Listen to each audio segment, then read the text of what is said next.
I'm just making faces. Alright. So I did this one by myself yesterday and I didn't like it. So, now I've got my beautiful tummy. Okay. So, we're doing H.P. Lovecraft. So, yeah. H.P. Lovecraft. I don't really care much for H.P. Lovecraft. I've only read like a few of his stuff. I don't know about you. I don't remember ever reading anything of his unless it was through school. I'm more of an Edgar Allan Poe and Stephen King person. But, most definitely. We'll start with a quote. With the advent of United, I obtain a renewed will to live, a renewed sense of existence, as other than a Superfluous. Way, and found a sphere in which I could feel that my efforts were not wholly futile. For the first time, I could imagine that my clumsy gropings after art were a little more than faint cries lost in the listening void. Lovecraft in 1921. I think that's part of it too. Right, so old-fashioned. So did Edgar Allan Poe, though. But he was born black and old-fashioned. Well, he talks about heels. Lovecraft was born in his family's home on August 20th, 1890, in Providence, Rhode Island. He is the only child of Winfield Scott Lovecraft and Sarah Susie Phillips Lovecraft. What she said. Though his employment is hard to discern, Lovecraft... Yeah. You smacked me in...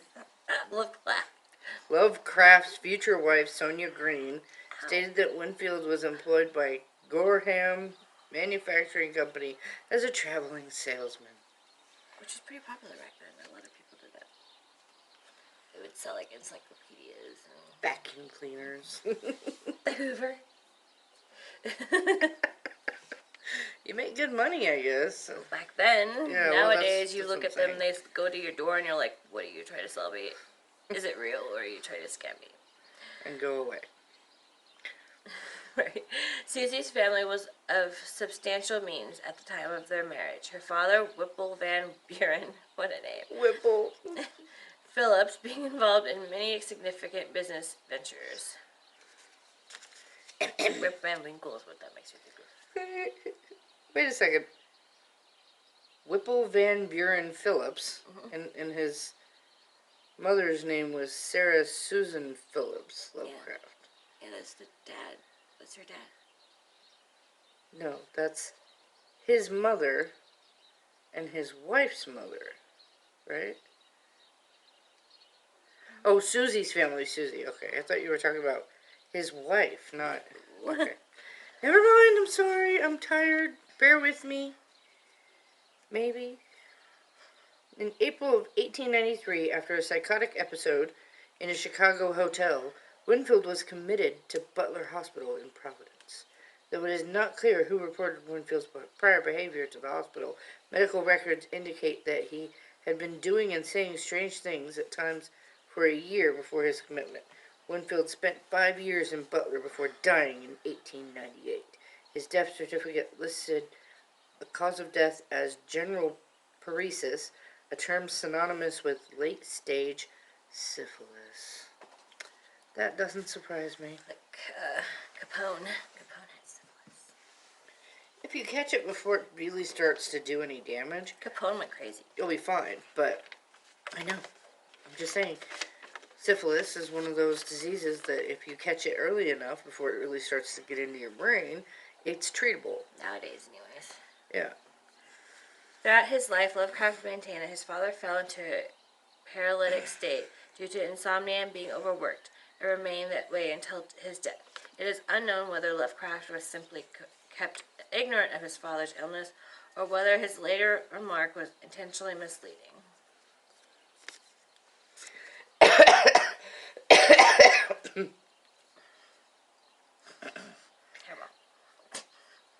Snotball.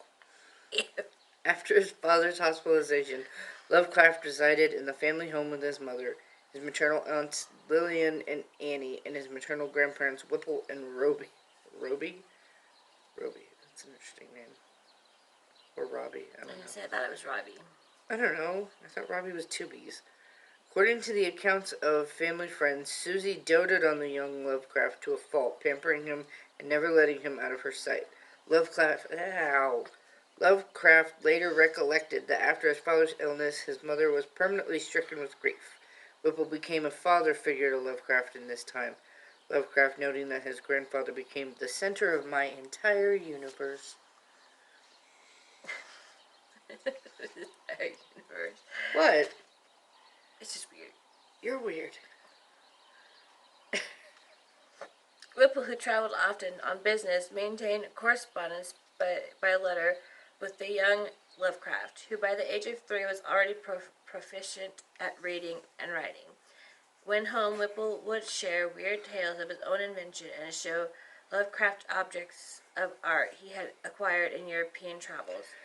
Lovecraft also credits Whipple with being instrumental in overcoming his fear of the dark. When Whipple forced Lovecraft at 5 years old to walk through several darkened rooms in the family home. That would scare me now. Mm. It was in this period that Lovecraft was introduced to some of his earliest literary influences, such as Rim of the Ancient Mariner, illustrated by Dory, 1001 Nights, A Gift from His Mother, and Thomas Belfinch's Age of Fable and Ovid's Metamorphosis. Is that heater on? No. I thought I felt heat coming off of it. Really? That one? Really long one. I don't usually get the long ones. While there is no indication that Lovecraft was particularly close to his grandmother, Robbie, her death in 1896 had a profound effect. By his own account, it sent his family into a gloom from which it never fully recovered. Maybe he had such an issue with it because it affected his grandfather so much. Maybe. Not because they were close, but because... I know, you'll see that they have a lot of psychological issues in this family. Like most families? No, like... His mother's and aunt's wearing of black mourning dresses terrified him, and it is at this time that Lovecraft, approximately 5.5 years old, started having nightmares that would inform his later writing. Specifically, he began to have recurring nightmares of beings he termed night gaunts. I'll try to find a picture if there's one. Their appearance he credited to the influence of Doré's illustrations, which would whirl me through space at a sickening rate of speed, the while fretting and impelling me with their detestable tridents. 30 years later, night gaunts would appear in Lovecraft's writing. So the morning gown scared him, but the walking through the dark didn't scare him. I guess not. I don't know. That's weird. Lovecraft's earliest known literary works began at age 7, with poems restyling the Odyssey and other mythological stories. Lovecraft has said that as a child he was enamored by the European pantheon of gods, accepting them as genuine expressions of divinity and foregoing his Christian upbringing. So he basically became like a pagan or something. Greek pagan. I don't know what the Greek pagans are. He recalls at 5 years old being told Santa Claus did not exist and retorting by asking why God is not actually a myth. No, equally a myth. Why God is not equally a myth. I didn't believe in those type of things. Smart 5-year-old. He's very intelligent. Like they said, he started writing at 7, like writing stories and poems and stuff. Yeah. At the age of 8, he took a keen interest in the sciences, particularly astronomy and chemistry. He also examined the anatomy books available to him in the family library, learning the specifics of human reproduction that had yet to be explained to him, and found that it virtually killed my interest in the subject. So he didn't want sex.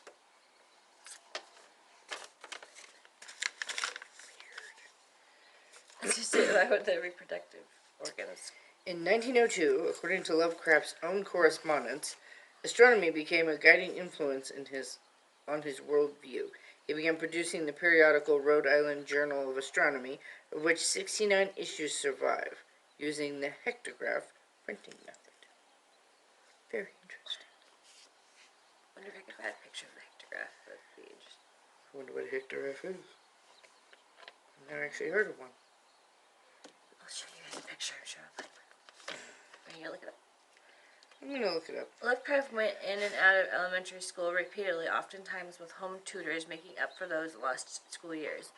Missing time due to health concerns that are not entirely clear, the written recollections of his peers described him as both withdrawn yet openly welcoming to anyone who shared his current fascination with astronomy, inviting anyone to look through the telescope he prized. Do you want me to read the next one? No, I'll do that. Okay, hold this. By 1900, Whipple's various business concerns were suffering a downturn and slowly reducing his family's wealth. He was forced to let the family's hired servants go, leaving Lovecraft, Whipple, and Susie being the only unmarried sister alone in the family home. Not unmarried. Widow! There's a difference. Yeah, but back then it was bad, yeah. No, the sister wasn't widowed. Susie. Oh, Susie. His mummy. Hectograph, gelatin duplicator, or jellygraph is a printing process that involves transfer of an original prepared with special inks to a pan of gelatin or a gelatin pad pulled tight on the metal frame. Huh. Interesting. Do you see what it looks like? That's interesting. I'll put the photo on the thing. It's kind of interesting. There's an old school, like, way old school picture of it. Before the printing press. Interesting. In the spring of 1904, Whipple's largest business venture suffered a catastrophic failure. Within months, he died due to a stroke at age 70. After Whipple's death, Susie was unable to support the upkeep of an expensive home on what remained of the Phillips estate. Later that year, she was forced to move herself and her son to a small duplex. So they're already having a hard time with money, and then the grandpa dies. Really having a hard time with money. Biscuits. Popular, you know. What the heck? Okay, Lovecraft has called this time one of the darkest in his life, remembering in a 1934 letter that he saw no point in living anymore. In fall of the same year, he started high school. Much like his earlier school years, Lovecraft was at times removed from school for long periods of what he termed near breakdowns. He did say, though, that while having some conflicts with teachers, he enjoyed high school because becoming close with a small circle of friends. Let me just turn that down so they don't bother us no more.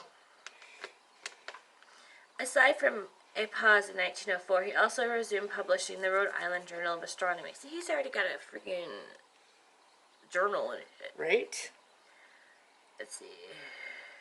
As well as starting this scientific gazette, which dealt mostly with chemistry. It was also during this period that Lovecraft produced a list of the types of fiction he would later be known for, namely The Beast in the Cave and The Alchemist. Okay. Apparently there's another note on the scoreboard. It was in 1908, prior to his high school graduation, when Lovecraft suffered another health crisis of some sort. Though this instance was seemingly more severe than any prior. The exact circumstances and causes remain unknown. The only direct records are Lovecraft's own later correspondence, wherein he described it variously, as a nervous collapse and a sort of breakdown. In one letter, blaming it on the high stress of high school despite his enjoying it. In another letter concerning the events of 1908, he notes, I was and am prey to intense headaches, insomnia, and general nervous weakness, which prevents my continuous application to anything. I said they got a lot of crap. Though Lovecraft maintained that he was to attend Brown University after high school, he never graduated, never attended school again. Whether Lovecraft suffered from physical ailments, a mental one, or some combination thereof, has never been determined. An account from high school and classmates described Lovecraft as exhibiting terrible tics and that at times he'd be sitting in class, sitting in his seat, and he'd suddenly up and jump. A little ADD. It doesn't sound like ADD. I have ADD. Well, I have ADHD. And even hyperactive bitches don't do that shit. Maybe he's slow. Maybe he's a savant. Maybe. That would explain why he's so freaking intelligent. And why he doesn't like sex and stuff. Yeah. Harry Brobst, who recorded the account and had a PhD in psychology, claimed that chorea minor was the most likely cause of Lovecraft's childhood symptoms, while noting that instances of chorea minor after adolescence are very rare. Lovecraft himself acknowledged in letters that he suffered from bouts of chorea as a child. Brobst further ventured that Lovecraft's 1908 breakdown was attributed to a hysteroid seizure, a term that today usually denotes atypical depression. In another letter concerning the events of 1908, Lovecraft stated that he could hardly bear to see or speak to anyone and liked to shut out the world by pulling down dark shades and using artificial light. Sounds like depression. Yeah. Also sounds like agoraphobia. Not much of Lovecraft and Susie's activities from late 1908 to 1913 are recorded. Lovecraft mentioned a steady continuation of their financial decline, highlighted by a failed business venture of his uncle that cost Susie a large portion of their dwindling wealth. A friend of Susie, Clara Hess, recalled a visit during which Susie spoke continuously about Lovecraft being so hideous that he hid from everyone and did not like to walk upon the street and where people could gaze at him. Despite Hess' protests that his was not that case, Susie maintained the stance. For his part, Lovecraft said he found his mother to be a positive marvel of consideration. A next-door neighbor later pointed out that what others in the neighborhood often suppressed was loud nocturnal quarrels between mother and son she recognized as being recitations of Shakespeare, an activity that seemed to delight mother and son. Very interesting. So they like to recite Shakespeare in the middle of the night. To be or not to be? Is not the question. Not in this instance, no. During this period, Lovecraft revived his earlier scientific periodicals. He endeavored to commit himself to the study of organic chemistry. Susie, buying the expensive glass chemistry assemblage he wanted, Lovecraft found his studies were hobbled by the mathematics involved, which he found boring and would cause headaches that would incapacitate him for a day. So he didn't like math. Neither do I. I love math. I don't fucking know. Apparently, parking behind people's cars is a parking spot. Lovecraft's first poem that was not self-published appeared in a local newspaper in 1912 called Providence in 2000 AD. The poem envisioned a future where proper people of English heritage were displaced by immigrants. Surviving unpublished poems were from his period, most notoriously on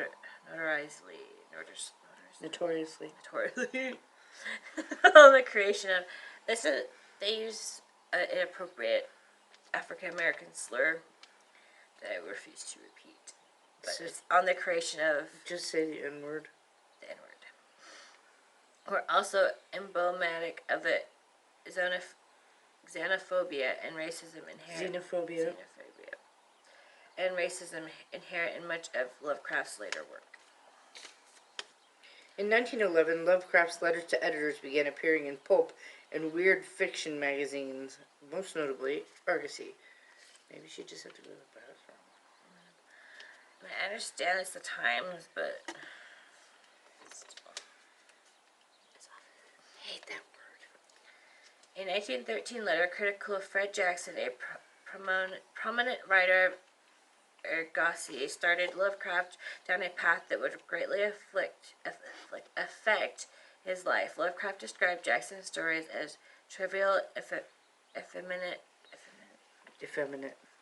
and plays his course. Continuing, Lovecraft said that Jackson's characters exhibit the delicate passions and emotions proper to another form of the N-word and anthropod apes. This sparked a nearly year-long feud in the letters section of Ergasi between Lovecraft, along with his occasional supporters, and the majority of readers critical of his view of Jackson. That's a kind of a funny way to argue. It sounds very proper. Well, he said it sounded effeminate, which means he thought he was gay. Which I have a theory. No. Shh. We haven't gotten there yet. Lovecraft's biggest critic was John Russell, who often replied in verse and to whom Lovecraft felt compelled to reply to because he respected Russell's writing skills. The most immediate effect of the feud was a recognition garnered from Edward F. Doss, then head editor of the United Amateur Press Association, also known as the UAPA. Doss invited Russell and Lovecraft to the organization, and both accepted Lovecraft in April of 1914. Lovecraft immersed himself in the world of amateur journalism for most of the following decade. During this period, he was an advocate for amateurism versus commercialism. Lovecraft's definition of commercialism, though, was specific to writing for what he considered lowbrow publications for pay. He contrasted this with his view of professional publication, which he termed as writing for journals and publishers he considered respectable. He thought of amateur journalism as training and practice for a professional career. Lovecraft was appointed to chairman of the Department of Public Criticism of the UAPA in late 1914. He used this position to advocate for his, what many consider peculiar instance on the superiority of English language usage. The most writers already considered archaic and emblematic of the Anglophile opinions he maintained. Anglophile Opinions that he maintained. Throughout his life, he openly criticized other UAPA contributors for their Americanisms and slang. Often these criticisms were couched in xenophobic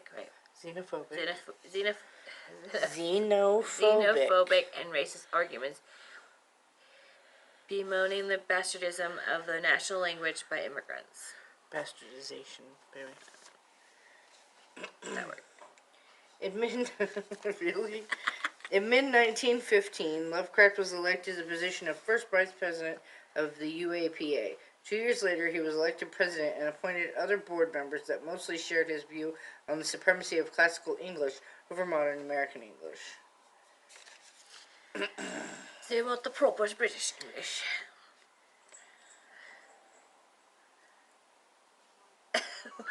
What? What are you laughing at? Not laughing at anything. I'm just sitting here. Another significant event of this time was the beginning of World War I. Lovecraft published multiple criticisms of the U.S. government and the American public's reluctance to join the war to protect England, which he reviewed as America's homeland. So go back to England. Right? He wants their British mannerisms, and then he wants... In 1916, Lovecraft published his early short story, The Alchemist, in the main UAPA journal, a departure from his usual verse, due in no small part to the encouragement of W. Paul Cook, another UAPA member, and future lifelong friend. Lovecraft began, writing and publishing more fiction. What the hell was that noise? No, I think my sister's moving things next to her. Well, probably not her, maybe Alex. Well, she is nesting. She's pregnant. Yep. In April, I shall have a niece or nephew. I'm voting nephew. And hopefully by July, we'll have a kid. What? You kill me first. No, I'm just kidding. Come close to you. Okay. Soon to follow were the Tumen Dagon, The tomb, by Lovecraft's own admission, follows closely to the style and construction of the writings of one of his largest influences, Edgar Allan Poe, Dagon. Though he is considered Lovecraft's first work that embraced the concepts and themes that his writing could later be known for. Did you do that? No, It's awesome, though, isn't it? I suppose. It has a skull on it. Yes. In 1918, Lovecraft's term as president of the UAPA elapsed, and he took his former post as chairman of the Department of Public Criticism. In 1919, Lovecraft published another short story, Beyond the Wall of Sleep. Did you hate when you hit that wall right before you're about to sleep and you can't go past it? Beyond the Wall of Sleep. It's your turn. Is it really? Stop playing on your phone. Where? In 1917, as Lovecraft related to Kleiner, Lovecraft made an aborted attempt to enlist in the army. Though he passed the physical exam, he told Kleiner that his mother has threatened to go to any lengths, legal or otherwise, if I do not reveal all the ills which unfit me for the army. Like your mental illness. All of them! In the winter of 2000, as he's dead in the grave. In the winter of 1918 to 1919, Susie exhibited symptoms of a nervous breakdown of some sort. Went to live with her elder sister, Lillian. It is unclear what Susie may have been suffering from. Neighbors and friend Clara Hess, interviewed in 1948, recalled instances of Susie describing weird and fantastic creatures that rushed out from behind the buildings and from corners at dark. In the same account, Hess describes a time when they crossed paths in downtown Providence as Susie was excited and apparently did not know where she was. Whatever the causes, in March 1919, they resulted in Susie being committed to Butler Hospital like her husband before her. Sounds like mental illness to me. I don't know if you guys know what mental hospitals looked like back then, but I wouldn't want to be. I got 15 minutes. We don't have a lot of time. Here? Mm-hmm. Okay. Lovecraft's immediate reaction to Susie's commitment was visceral, writing to Kleiner that existence seems of little value and that he wished it might terminate. Lovecraft visited Susie often, walking the large grounds with her, and sent her letters on a regular basis. But speaking to Susie's doctors, a month after she entered Butler, Lovecraft came to the realization that she was never going to be released. Ooh. So he was trying to, it might be terminated, so he's threatening suicide. Yes. Late in 1919 saw Lovecraft become more outgoing. After a period of isolation, he began joining friends in trips to writer gatherings, and the first being in Talk in Boston, presented by Laura Dunsany, whom Lovecraft had recently discovered and idolized. In early 1920, at an amateur writing convention, he met Frank Belknap Long, who would end up being Lovecraft's most influential and closest confidant for the rest of his life. This period also proved to be the most prolific of Lovecraft's short story career. Yeah, for the rest of his life, closest confidant. Mm-hmm. Kind of like how you're my bestie. Yes. The influence of Dunsany is readily apparent in his 1919 output, later to be coined the Lovecraft's Dream Cycle, with stories like The White Ship, The Doom That Came to Sarnath, and The Statement of Randolph Carter. In early 1920, followed Cellophase? and The Cats of Ulthar. Ulthar? I'm sure we're butchering these words. I apologize. But I don't really care. It was later in 1920 that Lovecraft began publishing the earliest stories that fit into Cthulhu mythos. The Cthulhu mythos, a term coined by August Derleth, encompasses Lovecraft's stories that share a commonality in fiction locations and Lovecraft's invented pantheon of godlike beings known as the Great Old Ones. Dun dun dun. The poem Nerthrope, how'd you say it? Oh, fuck, I don't know. Something OTEP. Hotep. That's all I got. Nerthrope. The short story Crawling Chaos in collaboration with Winifred Virginia Jackson were written in late 1920.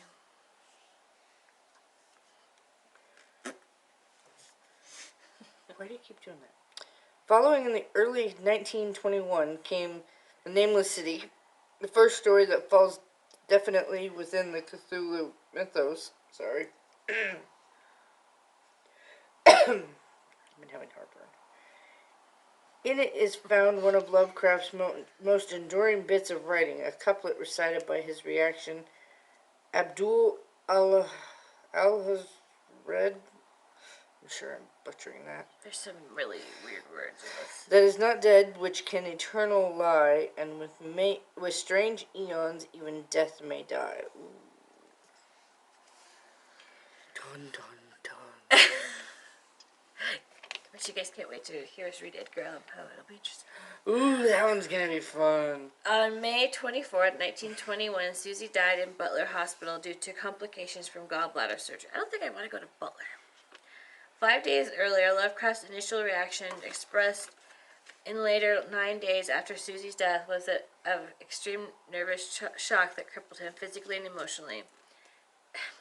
Again, remarking that he found no reason he should continue living. Despite Lovecraft's reaction, he continued to attend amateur journalists' conventions. Be good. I am being good. Gosh, you're supposed to be. I am being good. Aren't I being good? It was at one such convention in July that Lovecraft met Sonia Green. Lovecraft's aunts disapproved of this relationship with Sonia. Which is probably why he went with. Lovecraft and Green married on March 3rd, 1924, and relocated to her Brooklyn apartment at 793 Flatbush Avenue. Butch? Flatbush No, Flatbush. Avenue. She thought it needed to get out of Providence in order to flourish, and was willing to support him financially. Green, who had been married before, later said Lovecraft had performed satisfactory as a lover. Satisfactory. That's what you want to hear. Babe, you're satisfactory in the bedroom. That's what you want to hear, right? So she had to take the initiative in all aspects. Well, what do you want to hear? Because he was gay or unisex. Well, what do you want to hear? Unisex, not unisex, but what's it called? Asexual. Asexual. She attributed Lovecraft's massive nature to his stultifying upbringing by his mother. Lovecraft's weight increased to 200 pounds on 91 passive